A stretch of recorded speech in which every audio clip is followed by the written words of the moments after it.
HR professional, law student, labour lawyers और CA के लिए बहुत इंपॉर्टेंट सेशन आज का ये होने वाला है और साथ में एम्प्लॉयर्स और एम्प्लॉयज के लिए भी।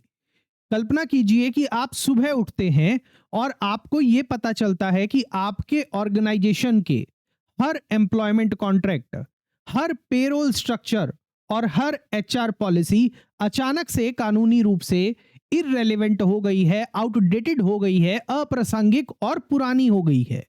आपको ये पता है 21 नवंबर 2025 से ये कोई कल्पना नहीं रही है बल्कि वास्तविकता बन चुकी है, क्योंकि भारत सरकार ने आधिकारिक रूप से 29 अलग अलग जटिल और पुराने लेबर लॉज को खत्म करके उनकी जगह 4 यूनिफाइड और मॉडर्न लेबर कोड को लागू कर दिया है। आपको पता ही है ये बात। मगर अगर आप पेरोल प्रोसेस करते हो, एचआर मैनेजर हो, क्लाइंट को लीगल एडवाइस देते हो, या आप एक लॉ स्टूडेंट हैं और लेबर लॉ का आपका पता है, आपको सब्जेक्ट है, या फिर आप ह्यूमन रिसोर्सेज को मैनेज करते हैं, तो अब जो ग्रेस पीरियड था इन लॉज को इंप्लीमेंट करने का वो खत्म हो चुका है। अब हम एक ऐसे युग में काम कर रहे हैं जहां पर नॉन कंप्लायंस का मतलब भारी फाइनेंशियल पेनल्टीज है और कानून को समझे बिना अनुमान के आधार पर काम करना एक डेफिनेट एक प्रॉब्लम का जो आमंत्रण पत्र है वो बन सकता है। ये बात समझिएगा।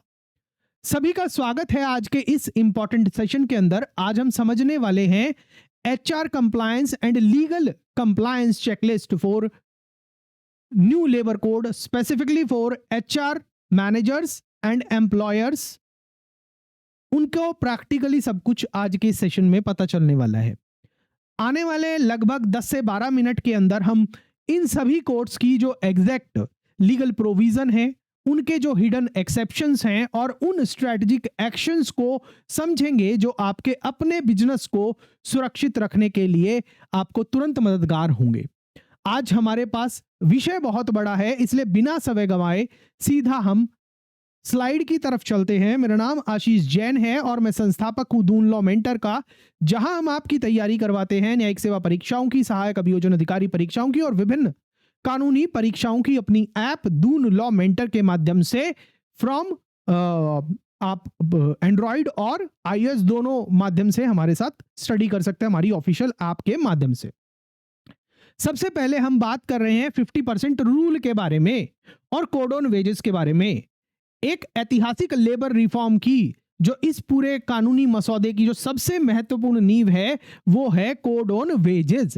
कोड ऑन वेजेस के अंदर भी एक इंपॉर्टेंट रूल है, वो क्या है वही बता रहा हूं। दशकों तक क्या होता था, जो एम्प्लॉयर्स थे अपनी स्टैट्यूटरी लायबिलिटीज को कम रखने के लिए सैलरी स्ट्रक्चर इस तरीके से बनाते थे कि बेसिक पे जो है एम्प्लॉय का वो काफी कम रहे और अलावेंसेस जो है वो बहुत ज्यादा रखे जाते थे। अब ये जो लूप होल है ये पूरी तरीके से बंद हो चुका है। जो नई वेज की डेफिनेशन आ चुकी है सेक्शन 2 क्लॉज वाई के अंदर, धारा 2 क्लॉज वाई के अंदर, कोड ऑन वेजेस के अंदर, जिसके अंदर बताया गया है कि सरकार ने एक सख्त नियम लागू किया है जिसे 50% वेज रूल कहा जाता है।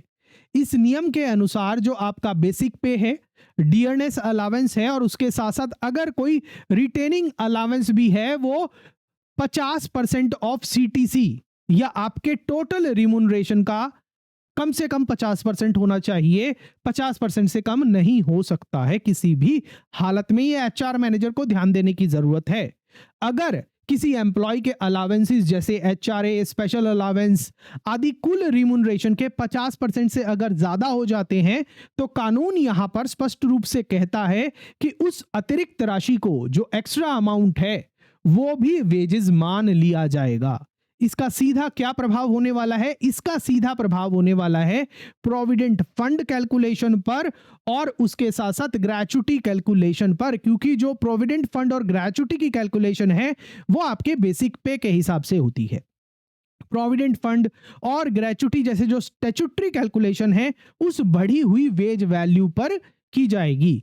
हालांकि कुछ महत्वपूर्ण एक्सेप्शंस भी हैं, जैसे कि परफॉर्मेंस बेस्ड इंसेंटिव जो होता है, या एम्प्लॉय स्टॉक ऑप्शन प्लान जिसको हम ईसॉप कहते हैं, या जो प्योर रिम्बर्समेंट पेमेंट होते हैं, इनको कंप्लीटली वेज कैलकुलेशन से बाहर रखा गया है। लेकिन एचआर और फाइनेंस टीम को तुरंत पेरोल जो सिमुलेशंस हैं उनको चलाने होंगे ताकि वो ये समझ पाएं कि जो स्टैट्यूटरी कॉस्ट है वो कितने बढ़ेंगे और एम्प्लॉयज की मंथली टेक होम सैलरी पर इसका क्या प्रभाव होने वाला है। आप मुझे बताइए आपको ये सेशन अभी तक कैसा लग रहा है, पसंद आ रहा है तो कमेंट सेक्शन में अपनी प्रतिक्रिया जरूर दीजिएगा। अब एक और इंपॉर्टेंट मुद्दा इन कानूनों के तहत आया है, वो है lightning fast full and final settlement का। कोड ऑन वेजेस के तहत सबसे महत्वपूर्ण ऑपरेशन चेंज जो है यही है 48 आवर सेटलमेंट रूल जो लाया गया है। ये सबसे इंपॉर्टेंट है। पहले क्या होता था, पुराने सिस्टम के अंदर अक्सर कंपनियां एम्प्लॉय के एग्जिट के बाद, यानी कि एम्प्लॉय के कंपनी से जाने के बाद, नौकरी छोड़ने के बाद, उसके निकालने के बाद फाइनल ड्यूज देने में, उसकी फुल एंड फाइनल सेटलमेंट करने में 30 से कहीं कहीं 60 दिन तक समय ले लेती थी। लेकिन अब यह पूरी तरीके से बदल चुका है। जो सेक्शन 17 है कोड ऑन वेजेस का, धारा 17 जो है कोड ऑन वेजेस का, वो ये मैंडेट करता है कि क्या कहता है कि अगर किसी एम्प्लॉय को रिमूव किया जाता है, यानी कि नौकरी से निकाला जाता है, उसको डिसमिस किया जाता है, उसको रिट्रेंच किया जाता है, छटनी की जाती है, या फिर वो खुद रिजाइन करके भी जाता है और आज का दिन जो है उसका मान लीजिए लास्ट वर्किंग डे था, तो ऐसी कंडीशन में एम्प्लॉयर को 2 वर्किंग डेज के भीतर, 2 वर्किंग डेज के भीतर उसका पूरा का पूरा पेंडिंग वेज पेमेंट क्लियर करना अनिवार्य है। यानी अब एचआर और पेरोल सिस्टम को 24 घंटे के भीतर फुल और फाइनल सेटलमेंट करने के लिए सक्षम होना पड़ेगा। यहां पर देखिए, न्यूज में तो आपने पढ़ लिया होगा कि 2 दिन के अंदर करना है, मगर यहां पर जो ये 2 दिन नहीं है, 48 वर्किंग आवर्स है। मतलब अगर किसी ने नौकरी छोड़ी है, किसी को निकाला गया है फ्राइडे को और कंपनी के अंदर सैटरडे संडे को छुट्टी होती है, तो मतलब उसका जो क्लियरेंस है मैक्सिमम मंगलवार के एंड तक हो जाना चाहिए, 48 वर्किंग आवर्स के अंदर हो जाना चाहिए। ये वेज अब यहां पर एक बात ध्यान दीजिएगा कि जो एक सेक्शन 50 है इस कोड ऑन वेजेस का, वो एक और नया रूल और एक मैंडेटरी रूल लेके आता है एम्प्लॉय के बेनिफिट के लिए। अब हर एम्प्लॉय को डिटेल्ड वेज स्लिप देना कानूनी रूप से अनिवार्य कर दिया गया है, और ये जो वेज स्लिप है ये इलेक्ट्रॉनिक फॉर्म या फिर फिजिकल फॉर्म में दी जा सकती है, दोनों में किसी भी माध्यम से दी जा सकती है। अब केवल सैलरी ट्रांसफर कर देना अपने आप में पर्याप्त नहीं होगा। अब हम बात कर रहे हैं कोड ऑन सोशल सिक्योरिटी और ग्रेच्युटी रूल के बारे में। इस कोड के माध्यम से, सोशल सिक्योरिटी कोड के माध्यम से, जो सोशल सिक्योरिटी नेट है एम्प्लॉयज का, वो काफी विस्तृत कर दिया गया है। और इसमें जो सबसे बड़ा बदलाव है वो यही है कि ग्रेच्युटी एलिजिबिलिटी रूल को लेकर बदलाव किया गया है। सोशल सिक्योरिटी कोड की धारा 53 के अनुसार, सेक्शन 53 के अनुसार क्या चेंज किया गया है उसको समझते हैं। पहले जो ग्रेच्युटी पाने के लिए एम्प्लॉय को कम से कम 5 साल कॉन्टिन्यूअस सर्विस पूरी करनी होती थी। हालांकि जो परमानेंट एम्प्लॉयज हैं, रेगुलर एम्प्लॉयज हैं, उनके लिए रूल अभी भी 5 साल की एलिजिबिलिटी वाला ही चल रहा है। लेकिन यहां पर एक बड़ा बदलाव किया गया है फिक्स टर्म एम्प्लॉयज और कॉन्ट्रैक्चुअल एम्प्लॉयज के लिए। अगर कोई एम्प्लॉय फिक्स टर्म कॉन्ट्रैक्ट पर काम करता है तो वो अब 1 साल कि कॉन्टिन्यूअस सर्विस पाने के बाद प्रो रेटा बेसिस पर ग्रेच्युटी के लिए हकदार हो जाएगा। ये जो कैलकुलेशन है प्रो रेटा बेसिस पर की जाएगी। मतलब क्या है कि फिक्स टर्म और कॉन्ट्रैक्चुअल एम्प्लॉयज के लिए अब एक ऑर्गेनाइजेशन में ग्रेच्युटी पाने के लिए कम से कम 1 साल काम करना होगा, और 1 साल से ज्यादा उसने कितना भी समय काम किया है, 1.5 साल किया है तो 1.5 साल की एलिजिबिलिटी के लिए वो एलिजिबल होगा, ग्रेच्युटी के लिए एलिजिबल होगा। 2 साल किया है, 3 साल किया है, 4 साल किया है, उस हिसाब से वो कैलकुलेट किया जाएगा उसका ग्रेच्युटी का अमाउंट, और 1 साल की कॉन्टिन्यूअस सर्विस होनी चाहिए। ये कैलकुलेशन जो प्रो रेटा बेसिस पर होगी। और मगर इसमें एक बात ध्यान रखिएगा, कुछ महत्वपूर्ण एक्सेप्शन भी हैं। अगर किसी एम्प्लॉय की डेथ हो जाती है या वो डिसेबल हो जाता है, यानी कि उसको कोई डिसेबिलिटी हो जाती है सर्विस के दौरान, तो कॉन्टिन्यूअस सर्विस की जो रिक्वायरमेंट है 1 साल की, या फिर रेगुलर एम्प्लॉय के केस में 5 साल की जो कॉन्टिन्यूअस सर्विस की रिक्वायरमेंट है वो पूरी तरीके से समाप्त हो जाती है, और उसको ग्रेच्युटी जो है वो तुरंत के तुरंत पेएबल होगी। अब जो अगला बदलाव है एचआर प्रोफेशनल को जिन पर ध्यान देना चाहिए, जिस पर वो है गिग इकोनॉमी के बारे में, गिग वर्कर के बारे में। गिग वर्कर और प्लेटफॉर्म वर्कर के रेफरेंस में यहां पर बड़े बदलाव किए गए हैं। क्या किया गया है कि उसको, गिग वर्कर को और गिग इकोनॉमी को नेचुरल हमारी इकोनॉमी के अंदर, इंडस्ट्री के अंदर इनकॉर्पोरेट कर दिया गया है और उसको प्रोटेक्शन दी गई है। पहली बार भारतीय लेबर लॉ के अंदर इन्हें आधिकारिक मान्यता दी गई है। और गिग वर्कर और प्लेटफॉर्म वर्कर से रिलेटेड जो प्रावधान सोशल सिक्योरिटी कोड के अंदर है, वो सेक्शन 114 के अंदर है, section 114 of the social security code. इसमें प्रावधान दिया गया है कि अगर, ध्यान दीजिएगा, अगर आपका business model ride sharing, food delivery, logistic, freelance services जैसे एग्रीगेटर बेस्ड प्लेटफॉर्म पर निर्भर करता है, तो अब आपको सोशल सिक्योरिटी कंट्रीब्यूशन देना होगा। एग्रीगेटर को अब अपने एनुअल टर्नओवर पे से, जो उस एग्रीगेटर की पूरी सालाना टोटल ग्रॉस है, टर्नओवर है, उसका 1% से लेकर 2% तक योगदान देना होगा इन वर्कर्स की भलाई के लिए। सोशल सिक्योरिटी फंड के रूप में जमा किया जाएगा जो गिग वर्कर के लिए बनाया गया है। लेकिन बिजनेसेस को यहां पर राहत देने के लिए एक कैपिंग भी लगाई गई है। आपका जो कुल कंट्रीब्यूशन है वो गिग वर्कर को दिए जाने वाले टोटल पेमेंट के 5% से अधिक नहीं हो सकता। कैलकुलेशन आप कर लीजिएगा कि जो इस फंड के अंदर, चाहे आप 1 से 2% का जो फंड दे रहे हैं, वो आपके एनुअल टर्नओवर का, वहां पर एक कैपिंग क्या है कि वो आप अगर अपनी कंपनी में गिग वर्कर को कम पैसा दे रहे हैं, मतलब एक तरह से कि उनको जितने आपने कम, आपके यहाँ गिग वर्कर कम काम करते हैं, तो उनको जो आप टोटल अमाउंट पे कर रहे हैं उसका 5% से अधिक आपका ये वाला फंड नहीं हो सकता, कंट्रीब्यूशन नहीं हो सकता। इसके साथ साथ सभी गिग और प्लेटफॉर्म वर्कर का आधार बेस्ड इलेक्ट्रॉनिक रजिस्ट्रेशन भी अब अनिवार्य कर दिया गया है इन लॉज के तहत। तो अगर आप किसी ऐसी कंपनी के अंदर एचआर प्रोफेशनल है जहां पर प्लेटफॉर्म वर्कर और गिग वर्कर रखे जाते हैं, तो आपको आधार बेस्ड रजिस्ट्रेशन कराना होगा अपने सभी गिग वर्कर्स का। अब बात करते हैं ऑक्यूपेशनल सेफ्टी हेल्थ के बारे में और महिलाओं के अधिकारों के बारे में। बहुत महत्वपूर्ण प्रावधान है ऑक्यूपेशनल सेफ्टी हेल्थ और वर्किंग कंडीशन कोड, जिसे हम सामान्य भाषा में ओएसएच कोड कहते हैं। इस कोड ने वर्कप्लेस इक्वालिटी के क्षेत्र में काफी महत्वपूर्ण सुधार किए हैं। इसकी सेक्शन 43 के अनुसार, धारा 43 के अनुसार, ओएसएच कोड की धारा 43 के अनुसार महिलाओं को अब किसी भी एस्टेब्लिशमेंट में और किसी भी प्रकार के कार्य में नियुक्त किया जा सकता है। और सबसे महत्वपूर्ण बात यह है कि अब महिलाएं रात्रि के, शाम के 6 बजे से लेकर सुबह के 6 बजे तक की बीच की जो नाइट शिफ्ट है उसमें भी काम कर सकती हैं। लेकिन इसके लिए एम्प्लॉयर की कुछ सख्त जिम्मेवारियां आ गई हैं कानून के तहत, और एम्प्लॉयर को कुछ शर्तें पूरी करनी होंगी। महिला एम्प्लॉय की एक्सप्लिसिट कंसेंट होनी चाहिए नाइट शिफ्ट के लिए, और उसके साथ साथ उन महिला कर्मचारियों को एडिक्वेट सिक्योरिटी प्रोवाइड करना एम्प्लॉयर की जिम्मेवारी है, और साथ साथ ट्रांसपोर्ट फैसिलिटी भी प्रोवाइड करना चाहिए, और उसके साथ साथ सेफ वर्किंग कंडीशन भी। इन सभी का प्रबंध करना अनिवार्य है। हालांकि जो सेक्शन 44 है और सेक्शन 82 है इसी कोड का, उसमें एक एक्सेप्शन भी दिया गया है कि सरकार कुछ विशेष हजार्डस प्रोसेस में महिलाओं को काम करने से रोक सकती है। आप मुझे कमेंट सेक्शन में बताइए आपको ये सेशन कैसा लग रहा है। कोई सवाल है तो वो भी पूछ लीजिएगा। अब आगे बढ़ने से पहले मैं आपसे एक सवाल पूछना चाहता हूं कमेंट में, जिसका आपको जवाब देना है। क्या आपका पेरोल सॉफ्टवेयर, एचआर प्रोफेशनल्स की बात कर रहा हूं मैं, मैनेजर्स की बात कर रहा हूं, क्या एम्प्लॉयर्स की बात कर रहा हूं, क्या आपका जो पेरोल सॉफ्टवेयर है वो 2 day full and final settlement rule को हैंडल करने के लिए आज की तारीख में तैयार है, या अभी भी आपका सिस्टम पुराने 30 डे प्रोसेस पर चल रहा है?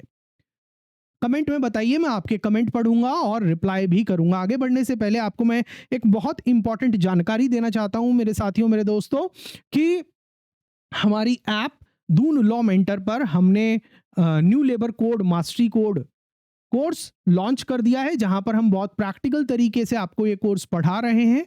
वीकेंड क्लासेस होती हैं, लाइव और रिकॉर्डेड आपको अवेलेबल रहते हैं, बाइलिंगुअल माध्यम में है, सारा स्टडी मटेरियल भी मिलता है प्रैक्टिकल इंसाइट्स के साथ। डिस्क्रिप्शन में आपको लिंक मिल जाएगा और ऐप के लिंक भी मिल जाएंगे, वहां से आप कोर्स की डिटेल चेक करके पहला डेमो लेक्चर देखकर आप चाहें तो कोर्स में वहीं के वहीं से ज्वाइन भी कर सकते हैं। अब बात करते हैं बहुत महत्वपूर्ण पहलू की, वो है यूनिफाइड लाइसेंसिंग और माइग्रेंट वर्कर के वेलफेयर को लेकर। यह बहुत महत्वपूर्ण है। देखिए, जो नए लेबर कोड है वो मल्टीपल रजिस्ट्रेशन की जटिल प्रणाली को हटाकर सिंगल इलेक्ट्रॉनिक रजिस्ट्रेशन सिस्टम लागू कर रहे हैं। अगर किसी एस्टेब्लिशमेंट में 10 या उससे ज्यादा एम्प्लॉइज हैं तो उसे वो रजिस्ट्रेशन करना होगा, इलेक्ट्रॉनिक रजिस्ट्रेशन कराना होगा। कॉन्ट्रैक्टर के लिए सेक्शन 47 में बड़ा बदलाव किया गया है। ये सिंगल ऑल इंडिया लाइसेंस की व्यवस्था लागू की गई है। अगर कोई कॉन्ट्रैक्टर 50 या उससे अधिक कॉन्ट्रैक्ट वर्कर को अलग अलग राज्यों में सप्लाई करता है तो उसे हर राज्य में अलग लाइसेंस लेने की जरूरत नहीं होगी। अब एक नेशनल लाइसेंस ही अपने आप में पर्याप्त होगा। और इसके साथ साथ जो इंटर स्टेट माइग्रेंट वर्कर हैं उनके लिए भी महत्वपूर्ण वेलफेयर प्रोविजन बनाए गए हैं। जो सेक्शन 61 है इस कोड का, उसके तहत हर एम्प्लॉयर को साल में कम से कम एक बार माइग्रेंट वर्कर को जर्नी अलाउंस देना होगा ताकि वो अपने गृह राज्य में जाकर वहां से वापस आ सके। बहुत महत्वपूर्ण प्रावधान है। अब आगे बात करते हैं इंडस्ट्रियल रिलेशन कोड की और ट्रेड यूनियन के रिकॉग्निशन के बारे में। यह भी बहुत महत्वपूर्ण हिस्सा है। जो ये कोड है इंडस्ट्रियल रिलेशन कोड 2020 का, ये कोड एम्प्लॉयर्स और एम्प्लॉयज के बीच इंटरेक्शन की जो पूरी संरचना है, संवाद की जो पूरी संरचना है, उसको बदल दे रहा है। सेक्शन 4 के अनुसार section 4 of industrial relation code के अनुसार अगर किसी एस्टेब्लिशमेंट में 20 या उससे अधिक वर्कर है तो वहां ग्रीवेंस रिड्रेसल कमेटी बनाना अनिवार्य है और इस कमेटी के अंदर एम्प्लॉयर रिप्रेजेंटेटिव और वर्कर रिप्रेजेंटेटिव बराबर संख्या में होंगे। कुल सदस्यों की संख्या 10 से अधिक नहीं हो सकती है और इसमें वुमन रिप्रेजेंटेशन भी होना चाहिए। ट्रेड यूनियन के संदर्भ में सेक्शन 14 जो है एक महत्वपूर्ण बदलाव करता है। अगर किसी यूनियन को 51% वर्कर का समर्थन प्राप्त है तो उसे सोल निगोशिएटिंग यूनियन के रूप में मान्यता देना अनिवार्य होगा। अगर कोई यूनियन 51% तक नहीं पहुंचती है तो उसे निगोशिएटिव काउंसिल बनाया जाएगा। अब बात करते हैं हायरिंग, फायरिंग और रीस्किलिंग फंड के बारे में। बहुत महत्वपूर्ण प्रावधान है। एचआर प्रोफेशनल्स को यहां पर ध्यान देने की काफी जरूरत है। इंडस्ट्रियल रिलेशन कोड के सबसे बड़े बदलाव की बात कर रहे हैं। चैप्टर 10 सेक्शन 77 अध्याय 10 और धारा 77 की बात कर रहे हैं और वहां से रिलेटेड जो प्रावधान है उसकी बात कर रहे हैं। ले ऑफ, इस सेक्शन के तहत ले ऑफ, रिट्रेंचमेंट और क्लोजर के लिए गवर्नमेंट अप्रूवल की जो थ्रेशोल्ड है वो 100 वर्कर से बढ़ाकर 300 वर्कर कर दी गई है। इसका मतलब क्या है कि जो पुराने लॉ के अंदर वर्कर को हटाना थोड़ा मुश्किल था, अब वो जो थ्रेशोल्ड है बढ़ा दिया गया है। मतलब 300 वर्कर तक गवर्नमेंट के अप्रूवल लेने की जरूरत नहीं है। इसका मतलब यह है कि 300 से कम वर्कर वाले एस्टेब्लिशमेंट को वर्कफोर्स रीस्ट्रक्चरिंग में अधिक फ्लेक्सिबिलिटी मिलेगी। लेकिन इसके साथ ही एक नई जिम्मेवारी भी जुड़ गई है, वो है सेक्शन 83 के तहत अगर किसी वर्कर को रिट्रेंच किया जाता है तो एम्प्लॉयर को वर्कर रीस्किलिंग फंड में योगदान देना होगा। ये जो योगदान है वर्कर के 15 दिन का जो उसको लास्ट भुगतान किया गया है उसके बराबर होगा और ये जो पेमेंट है 45 दिनों के भीतर इस रीस्किलिंग फंड के अंदर जमा की जाएगी और वहां से ये पेमेंट जिस वर्कर को हटाया गया है उसके बैंक खाते में जमा होगी। अब बात करते हैं एनफोर्समेंट सिस्टम और इंस्पेक्टर राज के फैसिलिटेशन के बारे में। सवाल उठता है कि इन सभी कोड्स को लागू कैसे किया जाएगा, ये आखिरकार ये जो कोड है ये लागू होंगे कैसे। सरकार ने पुराने इंस्पेक्टर राज सिस्टम को बदलकर इंस्पेक्टर कम फैसिलिटेटर मॉडल लागू किया गया है। अब इंस्पेक्टर का उद्देश्य केवल इंस्पेक्शन करना नहीं है, एम्प्लॉयर्स को कंप्लायंस के बारे में गाइड करना भी इंस्पेक्टर का उद्देश्य होगा। कुछ प्रोसीजरल वायलेशंस को डीक्रिमिनलाइज भी किया गया है। जैसे अगर हम बात करें तो 110 सेक्शन है ओएसएच कोड का, उसके तहत एम्प्लॉयर्स को प्रोसिक्यूशन शुरू होने से पहले, मतलब उसके खिलाफ केस शुरू होने से पहले 30 दिन का रेक्टिफिकेशन अपॉर्चुनिटी दिया जाएगा। कि मतलब मान लीजिए किसी एम्प्लॉयर के खिलाफ कुछ दस्तावेज मिलते हैं या उसके खिलाफ कोई कंप्लेंट होती है, तो उसके खिलाफ केस चलाने से पहले 30 दिन का समय रिजर्व किया गया है ताकि वो अपनी गलती को सुधार कर सके या फिर जो रिकॉन्सिलिएशन वगैरह है, सेटलमेंट वगैरह है, वो कर सके। इसके अलावा कई ऑफेंसेस अब कंपाउंडेबल भी बना दिए गए हैं, जैसे सेक्शन 138 सोशल सिक्योरिटी कोड का और सेक्शन 89 इंडस्ट्रियल रिलेशन कोड का। इसके तहत ऑफेंसेस को 50% फाइन देकर सेटल किया जा सकता है। कुछ ऐसे अपराध हैं जिनमें आपके ऊपर जितना फाइन लगना था आप उसका 50% जमा करा दीजिए और मामले को वहीं रफा दफा कर दीजिए। लेकिन पेनल्टीज जो हैं वो ध्यान रखिएगा, नए लॉ के अंदर काफी बढ़ गई हैं। कुछ मामलों में ये 10 लाख से बढ़कर 20 लाख रुपए तक पहुंच सकती है। अब हम अंत में बात करते हैं कंप्लायंस का, कैसे एक अंतिम रास्ता इन कानूनों के अंदर बन गया है। लेबर कोड केवल एक छोटा कानूनी बदलाव नहीं है, ध्यान देने की जरूरत है। ये भारत के कॉर्पोरेट इकोसिस्टम की पूरी संरचना बदल रहे हैं। अब ट्रांजिशन पीरियड था जो वो समाप्त हो चुका है। अब स्ट्रिक्ट कंप्लायंस का समय है। और अगर आप उम्मीद करते हैं कि इंस्पेक्टर कम फैसिलिटेटर आपके पुराने 30 डे सेटलमेंट प्रोसेस या फिर गलत वेज कैलकुलेशन को नजरअंदाज कर देगा, तो ये बहुत बड़ी गलती हो सकती है। चाहे आप एचआर प्रोफेशनल हो, लॉयर हो, सीए हो, लॉ स्टूडेंट हो या फिर एम्प्लॉयर हो, आप केवल गूगल सर्चेज और यूट्यूब वीडियोस के भरोसे नहीं रह सकते। इसी कारण हमने आपके लिए लॉन्च किया है हमारा new labour code mastery course. 2025 का ये कोड है, क्योंकि कोर्स है क्योंकि 2025 में कोड लागू हुए 21 नवंबर 2025 को, और इसकी क्लासेस शुरू हो चुकी हैं। ये वीकेंड कोर्स है, लाइव और रिकॉर्डेड क्लासेस का आपको एक्सेस रहता है। बाइलिंगुअल मोड में पढ़ाया जाता है, बाइलिंगुअल मोड में आपको स्टडी मटेरियल प्रोवाइड किया जाता है, और ये आप हमारे official platform Doon law mentor के एंड्रॉइड और iOS दोनों ऐप के माध्यम से आप इसको ज्वाइन कर सकते हैं। इस कोर्स में आपको क्या क्या मिलेगा, पूरे चारों कोड के बारे में detailed classes, structured classes, templates, study notes, HR के लिए टेम्पलेट्स मिलेंगी। सारे कैलकुलेशंस को बिल्कुल एक एक प्रावधान को बारीकी से समझाया जा रहा है, बिल्कुल सिंपल लैंग्वेज में, एग्जाम्पल्स के साथ, ताकि आप इन लेबर कोड को और इनके इकोसिस्टम को अच्छे से समझ सकें, इसके एक्सपर्ट बन सकें और अपनी ऑर्गेनाइजेशन में इनको अच्छे से लागू कर सकें।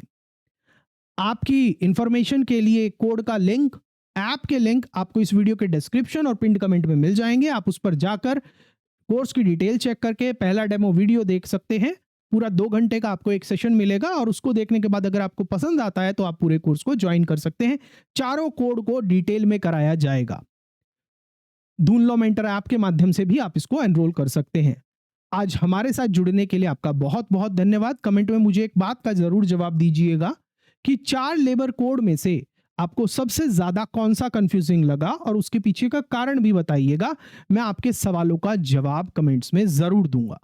अगर आपको ये डिटेल्ड एनालिसिस उपयोगी लगा हो तो वीडियो को लाइक करें, चैनल को सब्सक्राइब करें, और अपने एचआर प्रोफेशनल नेटवर्क के साथ, एम्प्लॉयर नेटवर्क के साथ, लॉ स्टूडेंट नेटवर्क के साथ सभी व्हाट्सएप टेलीग्राम ग्रुप्स पर साझा जरूर करिएगा। अगली बार मिलते हैं किसी और नए सेशन के अंदर। तब तक कंप्लायंट रहें और आगे बढ़ते रहें। जय हिंद।